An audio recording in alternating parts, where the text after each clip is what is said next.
शक्ल थे, जो कोई भी व्यक्ति उनको देखता तो वो पहचान नहीं पाता कौन रामू कौन राजू है इन दोनों में से। एक शाम हरिया अपनी पत्नी से बोलता है, अब तो बुढ़ापा आ गया और अब पहले जैसे हाथ पैर भी नहीं चलते। हाँ, अब आपकी और मेरी उम्र हो गई है, अब मुझसे भी घर का काम नहीं होता। क्यों ना रामू और राजू के लिए सुंदर लड़कियां देखकर उनकी शादी कर दी जाए।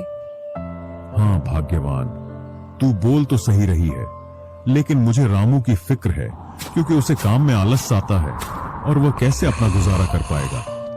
बातें करते करते दोनों सो जाते हैं।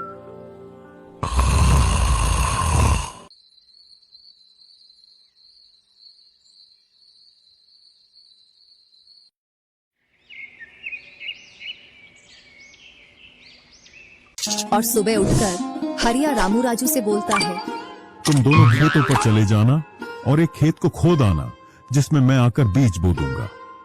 और आज मैं अपने दोस्त से मिलने के लिए पास ही के गांव में जा रहा हूं, 2 दिन में लौट कर आऊंगा। हरिया तैयार होकर दूसरे गांव की ओर निकल जाता है और रामू राजू भी खेतों की ओर चल देते हैं। दोनों खेतों में जाकर काम करने लग जाते हैं। रामू ठहरा कामचोर, वह थोड़ी देर काम करने के बाद एक पेड़ की छांव में जाकर लेट जाता है। इधर राजू को सुबह से शाम हो जाती है और वह आधा खेत खोद देता है।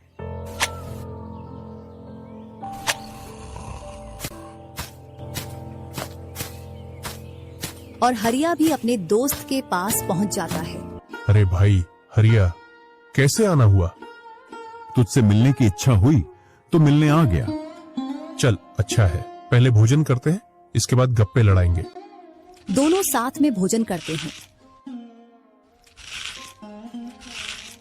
हाँ भाई हरिया, सुना सब कुशल मंगल? हाँ भाई, सब कुछ कुशल मंगल है। अब तो तेरे दोनों लड़के शादी के लायक हो गए होंगे। हाँ, दोनों शादी के लायक हो गए हैं और खासकर मैं तेरे पास इसीलिए आया हूँ कि कहीं दोनों लड़कों के लिए लड़कियां देख आऊं।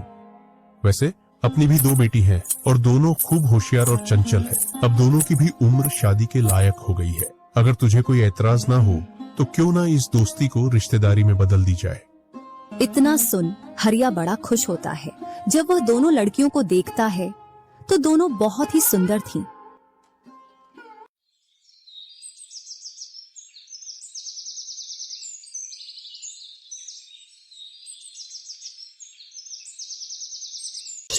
सुबह होते ही हरिया अपने दोस्त से बोलता है, मैं जल्द ही मेरी बहुओं को लेने आऊंगा। इतना बोलकर हरिया अपने गांव की ओर चल देता है। इधर रामू और राजू भी अपने खेतों पर काम करने के लिए आ जाते हैं और रामू पेड़ की छांव में जाकर सो जाता है। इधर राजू अपने काम में लगा रहता है। शाम होने को आ जाती है और हरिया भी अपने खेतों के पास आ जाता है।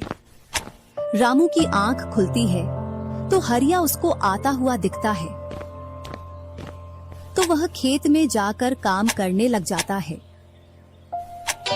चलो घर, अब शाम हो गई और खेत भी पूरा खुद गया है।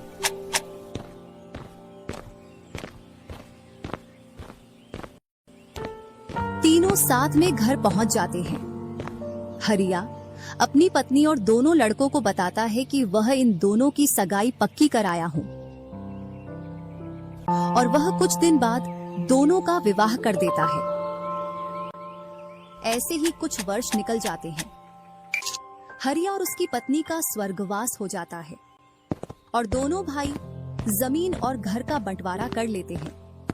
रामू अपने आलसी पने की वजह से खेतों में काम करने नहीं जाता और दिन भर घर में ही पड़ा रहता। इधर राजू अपने खेतों में दिन रात मेहनत करता है, जिससे रामू और राजू की फसलों में अंतर स्पष्ट दिखाई देता है। एक दिन रामू राजू से बोलता है, तूने अच्छा खेत रख लिया और मुझे यह